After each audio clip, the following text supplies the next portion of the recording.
Welcome back to Change of Address, an ill-advised project in which I recite one inaugural address per day in order leading up to January 20th, 2021. My name is Colin Rafferty. I'm the author of Execute the Office Essays with Presidents, forthcoming in February from Baobab Press.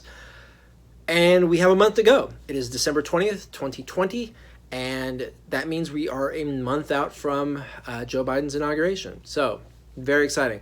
A number of kind of checkpoints we're crossing today with William McKinley's first inaugural address. It is the last inaugural address of the 19th century, delivered in March of 1897.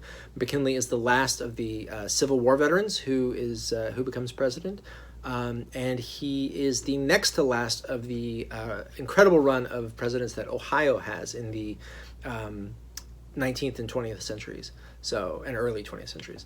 So a number of things that we can kind of check off here. It's all very exciting to have these kind of markers. McKinley's first inaugural is a long one. He is going to talk about a number of things, right? Remember that he's taking office in the wake of the Panic of 1893, and so he'll spend a lot of time kind of talking about economic relief and what needs to be done for that, and bimetallism will return. It's a fascinating thing to listen to today, especially since the government has the Congress has just announced that everybody is getting another $600. Thanks. But right, it's interesting to see kind of how many of these things simply recur over and over again, and how many things sort of pop up for one or two addresses and then vanish, right? So, for example, the Mormons are, because Utah's a state now, right? The Mormons are settled in. So, anyway, without further ado, here is William McKinley's first inaugural address. Fellow citizens, in obedience to the will of the people, and in their presence, by the authority vested in me by this oath, I assume the arduous and responsible duties of President of the United States, relying upon the support of my countrymen and invoking the guidance of Almighty God. Our faith teaches that there is no safer reliance than upon the God of our fathers, who has so singularly favored the American people in every national trial, and who will not forsake us so long as we obey his commandments and walk humbly in his footsteps. The responsibilities of the high trust to which I have been called, always of grave importance, are augmented by the prevailing business conditions, entailing idleness upon willing labor and loss to useful enterprises. The country is suffering from industrial disturbances, from which speedy relief must be had. Our financial system needs some revision. Our money is all good now, but its value must not further be threatened. It should all be put upon an enduring basis, not subject to easy attack, nor its stability to doubt or dispute. Our currency should continue under the supervision of the government. The several forms of our paper money offer, in my judgment, a constant embarrassment to the government and a safe balance in the Treasury. Therefore, I believe it necessary to devise a system which, without diminishing the circulating medium or offering a premium for its contraction, will present a remedy for those arrangements which, temporary in their nature, might well in the years of our prosperity have been displaced by wiser provisions. With adequate revenue secured, but not until then, we can enter upon such changes in our fiscal laws as will, while ensuring safety and volume to our money, no longer impose upon the government the necessity of maintaining so large a gold reserve with its attendant and inevitable temptations to speculation. Most of our financial laws are the outgrowth of experience and trial, and should not be amended without investigation and demonstration of the wisdom of the proposed changes. We must be both sure we are right and make haste slowly. If, therefore, Congress, in its wisdom, shall deem it expedient to create a commission to take under early consideration the revision of our coinage, banking, and currency laws, and give them that exhaustive, careful, and dispassionate examination that their importance demands, I shall cordially concur in such action. If such power is vested in the President, it is my purpose to appoint a commission of prominent, well-informed citizens of different parties who will command public confidence on both account of their ability and special fitness for the work. Business experience and public training may thus be combined, and the patriotic zeal of the friends of the country be so directed that such a report will be made as to receive the support of all parties, and our finances cease to be the subject of mere partisan contention. The experiment is, at all events, worth a trial, and in my opinion, it can but prove beneficial to the entire country. The question of international bimetallism will have early and earnest attention. It will be my constant endeavor to secure it by cooperation with the other great commercial powers of the world.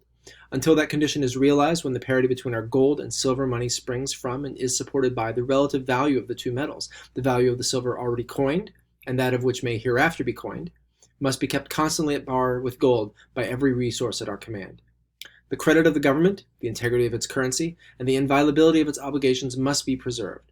This was the commanding verdict of the people, and it will not be unheeded. Economy is demanded in every branch of the government at all times, but especially in periods, like the present, of depression in business and distress among the people. The severest economy must be observed in all public expenditures, and extravagance stopped wherever it is found, and prevented wherever in the future it may be developed. If the revenues are to remain as now, the only relief that can come must be from decreased expenditures. But the present must not become the permanent condition of the government. It has been our uniform practice to retire, not increase our outstanding obligations, and this policy must again be resumed and vigorously enforced. Our revenues should always be large enough to meet with ease and promptness not only our current needs and the principal and interest of the public debt, but to make proper and liberal provision for that most deserving body of public creditors, the soldiers and sailors and the widows and orphans who are the pensioners of the United States. The government should not be permitted to run behind or increase its debt in times like the present. Suitably to provide against this is the mandate of duty, the certain and easy remedy for most of our financial difficulties. A deficiency is inevitable, so long as the expenditures of the government exceeds its receipts. It can only be met by loans or an increased revenue. While a large annual surplus of revenue may invite waste and extravagance, inadequate revenue creates distrust and undermines public and private credit. Neither should be encouraged. Between more loans and more revenue, there ought to be but one opinion. We should have more revenue, and that without delay, hindrance, or postponement. A surplus in the treasury created by loans is not a permanent or safe reliance. It will suffice while it lasts, but it cannot last long while the outlays of the government are greater than its receipts, as has been the case during the past 2 years. Nor must it be forgotten that however much such loans may temporarily relieve the situation, the government is still indebted for the amount of the surplus thus accrued, which it must ultimately pay, while its ability to pay is not strengthened, but weakened by a continued deficit. Loans are imperative in great emergencies to preserve the government or its credit, but a failure to supply needed revenue in time of peace for the maintenance of either has no justification. The best way for the government to maintain its credit is to pay as it goes, not by resorting to loans, but by keeping out of debt, through an adequate income secured by a system of taxation, external or internal, or both. It is the settled policy of the government, pursued from the beginning and practiced by all parties and administrations, to raise the bulk of our revenue from taxes upon foreign productions entering the United States for sale and consumption, and avoiding, for the most part, every form of direct taxation, except in time of war. The country is clearly opposed to any needless additions to the subject of internal taxation, and is committed by its latest popular utterance to the system of tariff taxation. There can be no misunderstanding either about the principle upon which this tariff taxation shall be levied. Nothing has ever been made plainer at a general election than that the controlling principle in the raising of revenue from duties on imports is zealous care for American interests and American labor. The people have declared that such legislation should be had as will give ample protection and encouragement to the industries and the development of our country. It is, therefore, earnestly hoped and expected that Congress will, at the earliest practicable moment, enact revenue legislation that shall be fair, reasonable, conservative, and just, and which, while supplying sufficient revenue for public purposes, will still be signally beneficial and helpful to every section and every enterprise of the people. To this policy we are all, of whatever party, firmly bound by the voice of the people, a power vastly more potential than the expression of any political platform. The paramount duty of Congress is to stop deficiencies by the restoration of that protective legislation which has always been the firmest prop of the Treasury. The passage of such a law or laws would strengthen the credit of the government both at home and abroad, and go far towards stopping the drain upon the gold reserve held for the redemption of our currency, which has been heavy and well nigh constant for several years. In the revision of the tariff, especial attention should be given to the reenactment and extension of the reciprocity principle of the law of 1890, under which so great a stimulus was given to our foreign trade in new and advantageous markets for our surplus agricultural and manufactured products. The brief trial given this legislation amply justifies a further experiment and additional discretionary power in the making of commercial treaties, the end in view always to be the opening up of new markets for the products of our country by granting concessions to the products of other lands that we need and cannot produce ourselves and which do not involve any loss of labor to our own people, but tend to increase their employment. The depression of the past 4 years has fallen with especial severity upon the great body of toilers of the country, and upon none more than the holders of small farms. Agriculture has languished and labor suffered. The revival of manufacturing will be a relief to both. No portion of our population is more devoted to the institution of free government, nor more loyal in their support, while none bears more cheerfully or fully its proper share in the maintenance of the government, or is better entitled to its wise and liberal care and protection. Legislation helpful to producers is beneficial to all. The depressed condition of industry on the farm and in the mine and factory has lessened the ability of the people to meet the demands upon them, and they rightfully expect that not only a system of revenue shall be established that will secure the largest income with the least burden, but that every means will be taken to decrease rather than increase our public expenditures. Business conditions are not the most promising. It will take time to restore the prosperity of former years. If we cannot promptly attain it, we can resolutely turn our faces in that direction and aid its return by friendly legislation. However troublesome the situation may appear, Congress will not, I am sure, be found lacking in disposition or ability to relieve it as far as legislation can do so. The restoration of confidence and the revival of business, which men of all parties so much desire, depend more largely upon the prompt, energetic, and intelligent action of Congress than upon any other single agency affecting the situation. It is inspiring, too, to remember that no great emergency in the 108 years of our eventful national life has ever arisen that has not been met with wisdom and courage by the American people, with fidelity to their best interests and highest destiny, and to the honor of the American name. These years of glorious history have exalted mankind and advanced the cause of freedom throughout the world, and immeasurably strengthened the precious free institutions which we enjoy. The people love and will sustain these institutions. The great essential to our happiness and prosperity is that we adhere to the principles upon which the government was established and insist upon their faithful observance. Equality of rights must prevail, and our laws be always and everywhere respected and obeyed. We may have failed in the discharge of our full duty as citizens of the great republic, but it is consoling and encouraging to realize that free speech, a free press, free thought, free schools, the free and unmolested right of religious liberty and worship, and free and fair elections are dearer and more universally enjoyed today than ever before. These guarantees must be sacredly preserved and wisely strengthened. The constituted authorities must be cheerfully and vigorously upheld. Lynchings must not be tolerated in a great and civilized country like the United States. Courts, not mobs, must execute the penalties of law. The preservation of public order, the right of discussion, the integrity of courts, and the orderly administration of justice must continue forever the rock of safety upon which our government securely rests. One of the lessons taught by the late election, which all can rejoice in, is that the citizens of the United States are both law-respecting and law-abiding people, not easily swerve from the path of patriotism and honor. This is in entire accord with the genius of our institutions, but emphasizes the advantages of inculcating an even greater love for law and order in the future. Immunity should be granted to none who violate the laws, whether individuals, corporations, or communities, and as the Constitution imposes upon the President the duty of both its own execution and of the statutes enacted in pursuance of its provisions, I shall endeavor carefully to carry them into effect. The declaration of the party now restored to power has been in the past that of opposition to all combinations of capital organized in trusts, or otherwise to control or arbitrarily the condition of trade among our citizens, and it has supported such legislation as will prevent the execution of all schemes to oppress the people by undue charges on their supplies or by unjust rates for the transportation of their products to the market.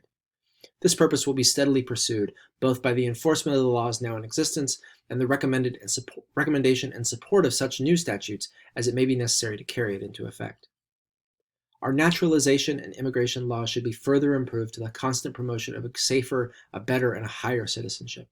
A grave peril to the Republic would be a citizenship too ignorant to understand or too vicious to appreciate the great value and beneficence of our institutions and laws, and against all who come here to make war upon them our gates must be promptly and tightly closed. Nor must we be unmindful of the need of improvement among our own citizens, but with the zeal of our forefathers encourage the spread of knowledge and free education. Illiteracy must be banished from the land if we shall attain that high destiny as the foremost of the enlightened nations of the world, which, under Providence, we ought to achieve. Reforms in the civil service must go on, but the changes should be real and genuine, not perfunctory or prompted by a zeal in behalf of any party simply because it happens to be in power. As a member of Congress, I voted and spoke in favor of the present law, and I shall attempt its enforcement in the spirit in which it was enacted. The purpose in view was to secure the most efficient service of the best men who would accept appointment under the government, retaining faithful and devoted public servants in office, but shielding none under the authority of any rule or custom who are inefficient, incompetent, or unworthy. The best interests of the country demand this, and the people heartily approve the law wherever and whenever it has been thus administrated. Congress should give prompt attention to the restoration of our American merchant marine, once the pride of the seas and all the great ocean highways of commerce. To my mind, few more important subjects so imperatively demand its intelligent consideration. The United States has progressed with marvelous rapidity in every field of enterprise and endeavor until we've become foremost in nearly all of the great lines of inland trade, commerce, and industry.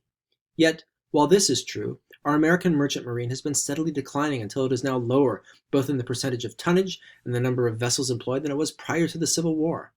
Commendable progress has been made of late years in the upbuilding of the American Navy, but we must supplement these efforts by providing as a proper consort for it a merchant marine amply sufficient for our own carrying trade to foreign countries. The question is one that appeals both to our business necessities and the patriotic aspirations of a great people.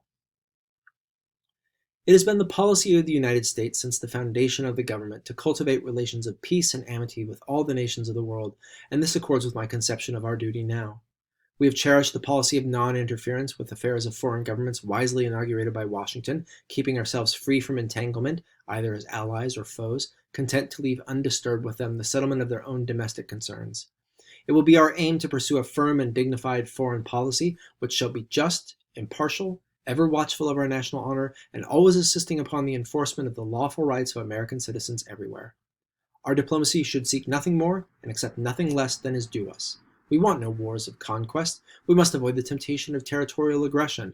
War should never be entered upon until every agency of peace has failed. Peace is preferable to war in almost every contingency. Arbitration is the true method of settlement of international as well as local or individual differences. It was recognized as the best means of adjustment of differences between employers and employees by the 49th Congress in 1886, and its application was extended to our diplomatic relations by the unanimous concurrence of the Senate and House of the 51st Congress in 1890. The latter resolution was accepted as the basis of negotiations with us by the British House of Commons in 1893, and upon our invitation, a treaty of arbitration between the United States and Great Britain was signed at Washington and transmitted to the Senate for its ratification in January last.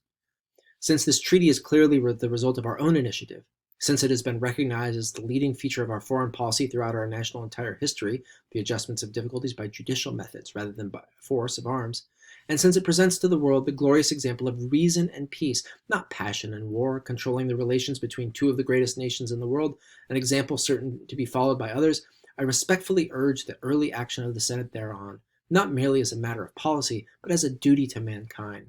The importance and moral influence of the ratification of such a treaty can hardly be overestimated in the cause of advancing civilization.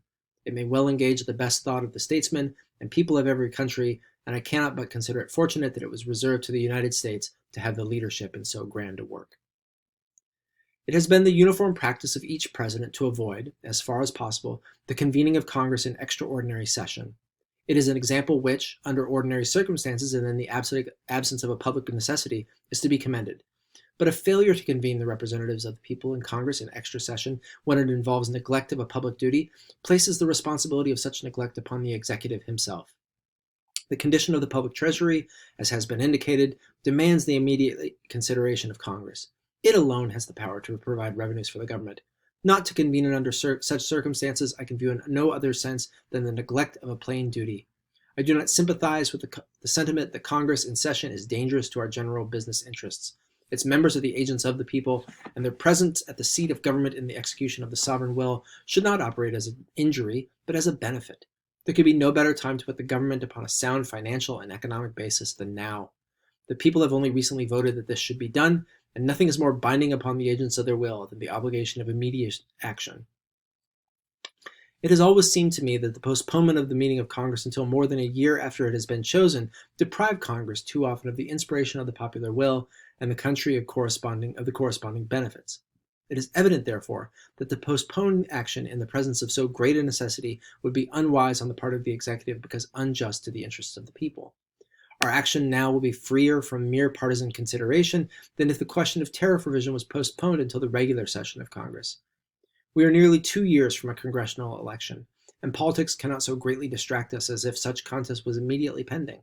We can approach the problem calmly and patriotically, without fearing its effect upon an early election. Our fellow citizens who may disagree with us upon the character of this legislation prefer to have the question settled now, even against their preconceived views, and perhaps settled so reasonably, as I trust and believe it will be, as to ensure great permanence, than to have further uncertainty menacing the the vast and varied business interests of the United States. Again, whatever action Congress may take will be given a fair opportunity for trial before the people are called to pass judgment upon it, and I consider this a great essential to the rightful and lasting settlement of the question. In view of these considerations, I shall deem it my duty as President to convene Congress in extraordinary session on Monday, the 15th day of March, 1897. In conclusion, I congratulate the country upon the fraternal spirit of the people and the manifestations of goodwill everywhere so apparent. The recent election not only most fortunately demonstrated the obliteration of sectional or geographical lines, but to some extent also the prejudices which for years have distracted our councils and marred our true greatness as a nation. The triumph of the people, whose verdict is carried into effect today, is not the triumph of one section, nor wholly of one party, but of all sections and all the people. The North and the South no longer divide on the old lines, but upon principles and policies. And in this fact, surely every lover of the country can find cause for true felicitation.